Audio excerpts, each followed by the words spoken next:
Welcome back to the deep dive. You know, uh, when that request came through asking to do a deep dive into, I got to admit, I wasn't sure what to expect, Yeah. from the 16th century morality play. Right. But I started looking into it, and there's this one line about goods, Oh, yeah. representing wealth. Mm-hmm. And goods basically just laughs at every man, for being so desperate. Yeah. Wow. And that's when I knew this play had something interesting to say. Yeah. So, It's really fascinating to me how these morality plays like Everyman were essentially theatrical sermons. oh, really? Yeah, they were designed to guide the masses. Okay. Before radio, before television, these plays were like the best way to deliver moral instruction wrapped up in drama and allegory. It's like sneaking in a life lesson while everyone's just focused on the spectacle. Exactly. So let's set the stage for Everyman. Okay. It opens with God looking down at humanity and, well, he's not impressed. Yeah. It's like we've all gotten caught up in the distractions of the world and completely forgotten about, our souls. It really emphasizes God's disappointment. Yeah. It's not just that humanity has strayed, it's that they've actively chosen worldly pleasures over spiritual growth. Wow. And this sets the stage for death's dramatic entrance, Oh, yeah. a stark reminder that life is fleeting, Totally. and we never know when our time is up. And talk about an unwelcome wake-up call. Yeah. Every man is completely caught off guard. Yeah. He's scrambling to find someone to accompany him on this final journey. Right. You'd think he would turn to, those closest to him. Yeah. Friends, family, the things that he values the most. Of course, he does. And that's where the play takes a really interesting turn. Okay. Every man first seeks out fellowship, Okay. who kind of embodies the spirit of good times and camaraderie. Right. But as soon as every man mentions how serious his situation is, fellowship makes a quick exit. Oh, wow. It's almost comical how quickly those promises of loyalty just evaporate. So it makes you wonder, how many fellowships do we have in our own lives? Right. People who are all about the fun and games, but disappear when things get real. Exactly. This play really shines a light on how superficial those types of relationships can be. Exactly. And this pattern of abandonment continues when every man turns to his kindred, Okay. representing his family. Ah. They offer sympathy but ultimately refuse to make the journey with him. Oh, wow. They're too busy with their own lives, their own concerns. It's a sobering reminder that even blood ties can be fragile when you're facing, the ultimate reality of death. It's like those family members that are all about holiday gatherings and birthday celebrations, Right. but can't be bothered to show up when it really matters. Exactly. Talk about a harsh reality check. The play doesn't stop there. Oh, yeah. Every man desperate for any kind of support turns to goods, Okay. the embodiment of material wealth and possessions. Okay. But goods are even more ruthless in their rejection. Wow. They Yeah. mock every man for relying on them, Oh, gosh. reminding him that material wealth holds no power when you're facing death. It's a brutal but effective way to highlight the emptiness of prioritizing possessions over meaningful connections and a virtuous life. It's like goods is almost gleeful in their rejection. Yes. Like they're saying, see, I told you I wouldn't be there for you in the end. Exactly. It's definitely a moment that makes you stop and think about what truly has value in life. Absolutely. And that moment of reckoning forces every man to confront the hollowness of his past choices. Yeah. He's been living for the fleeting pleasures of this world, Right. neglecting the state of his soul. Yeah. And this realization is crucial Okay. because it sets him on a path toward redemption. So stripped of all these external supports, Yeah. his friends, family, and wealth, Mm-hmm. every man finds himself alone and in despair. Right. Is there any hope for him at this point? There is, but it won't be easy. Oh. He's forced to turn inward to confront the consequences of his actions and seek a different kind of companion for this final journey. Interesting. And that's where good deeds comes in. Ah, good deeds. But wait, there's a catch, right? Yes, there is. Okay. Every man's good deeds are weak and unable to help him. Oh, no. They're practically crippled by his sinful life, Wow. a physical manifestation of his neglected spiritual state. It's a powerful visual representation of the consequences of a life lived without virtue. It's like saying all those missed opportunities to do good have left him spiritually bankrupt. Exactly. He spent his life investing in the wrong currency, and now he's facing the consequences. And this raises an important question for the listener. Okay. What would your good deeds say about you? What kind of shape are they in? We're back, and I'm still thinking about that image of every man's good deeds, weak and unable to help him. Right. It's a stark reminder that our actions or inaction have real consequences, even on a spiritual level. Absolutely. The play emphasizes that good deeds aren't just about grand gestures or heroic acts. Great. It's about weaving kindness, compassion, and integrity into like the very fabric of our lives day after day. So even though every man's in a tough spot, the play isn't entirely without hope. Right. No, not at all. He's not doomed. Not at all. This is where knowledge steps in. Okay. Think of knowledge as a guiding light leading every man toward a path of redemption. Interesting. She advises him to seek confession, Okay. a process of acknowledging his sins and seeking forgiveness. It's interesting how the play frames this, right? Uh-huh. It's not enough to just want to do better. Right. Every man has to actively work towards making amends for his past mistakes. Yeah. It's about taking responsibility and taking concrete steps towards change. Exactly. And that act of confession has a transformative effect. Oh, wow. It breathes life back into his good deeds, making them strong enough to support him on his journey. Okay. It's like he's finally clearing away the debris of his past, making room for something new to grow.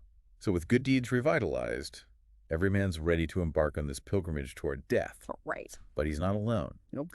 The play introduces this whole entourage of companions. Oh, yeah. Strength, discretion, beauty, 5 wits. Yeah. It's like he's assembled the ultimate support group for this final adventure. But as we journey alongside, Everyman the play throws us a curveball. A curveball. Okay. As he gets closer to death, even these companions, who initially seem so steadfast, abandon him one by one. Wait, seriously? Yeah. Even beauty? Yeah. I thought beauty was supposed to be timeless, eternal, something that transcends even death. That's the brilliant subversion of expectations here. Okay. The play challenges this notion by showing beauty recoiling at the sight of every man's mortality. It's a stark reminder that societal ideals of beauty are fleeting, superficial, and ultimately hold no sway over the inevitability of death. Right, they don't. It's almost like the play is asking, what good is beauty when you're facing your own mortality? Right. It's a question that resonates even today, in a world obsessed with appearances and external validation. And it's not just beauty. Oh, okay. Strength, who boasted of his power, crumbles at the prospect of facing the unknown.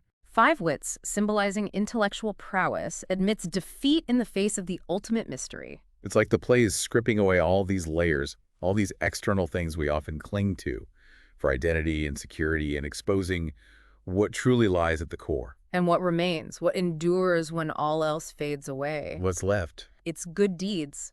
Faithful, unwavering, they stand by every man's side, offering the only true solace and support in his final moments. It's a powerful testament to the enduring power of a life lived with virtue and compassion. Exactly. It's like saying in the end, it's not about how strong you were, how beautiful you were, or even how much you knew. Right. It's about how you treated others, the impact you made, the legacy of kindness you leave behind. Precisely. And as every man finally reaches the end of his journey, standing at the precipice of the grave, the play delivers its most profound message. Okay.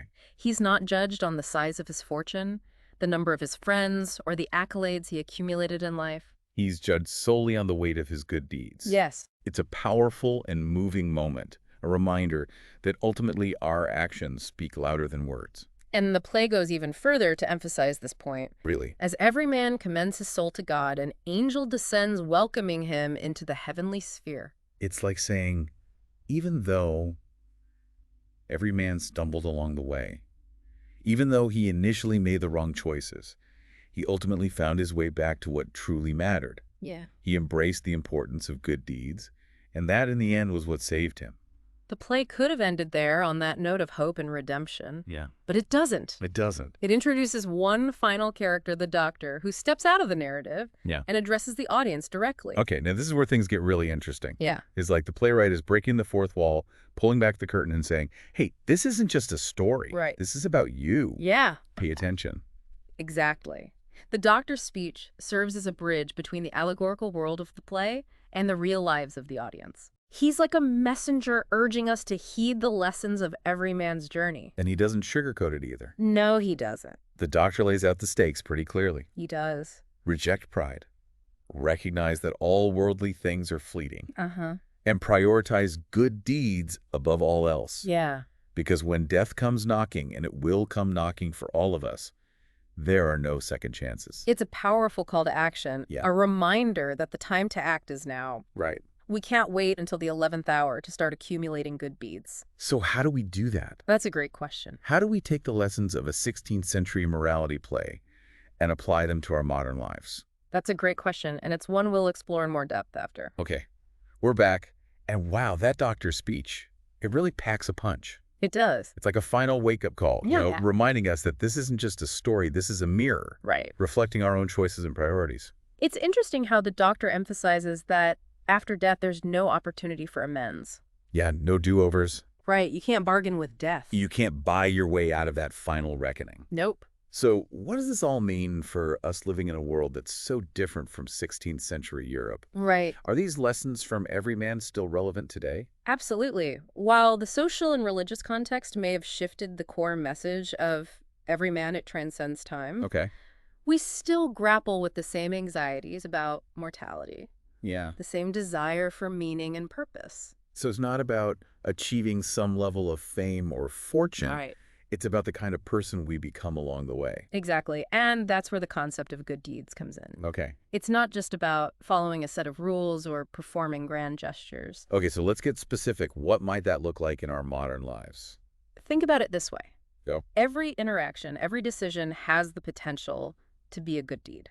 So it's about being mindful of the impact we have on others, even in seemingly small ways. Precisely. And these seemingly small acts of kindness, when woven together, create a tapestry of good deeds that ultimately shapes our legacy. That's such a powerful image. It The is. tapestry woven from our actions, a Yeah. testament to the choices we've made. It makes you think twice about the kind of tapestry you're creating, doesn't it? It does. And that's the lasting impact of Everyman. Yeah. It's not just a play, it's an invitation to examine our lives, to align our actions with our values, and to create a legacy that truly reflects who we want to be.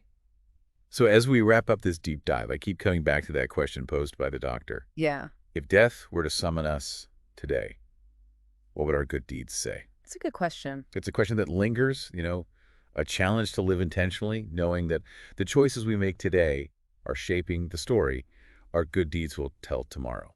And that's a story worth crafting carefully, wouldn't you say? Absolutely. Yeah. Thanks for joining us on this deep dive into Everyman. Until next time, keep exploring, keep questioning, and most importantly, keep those good deeds close.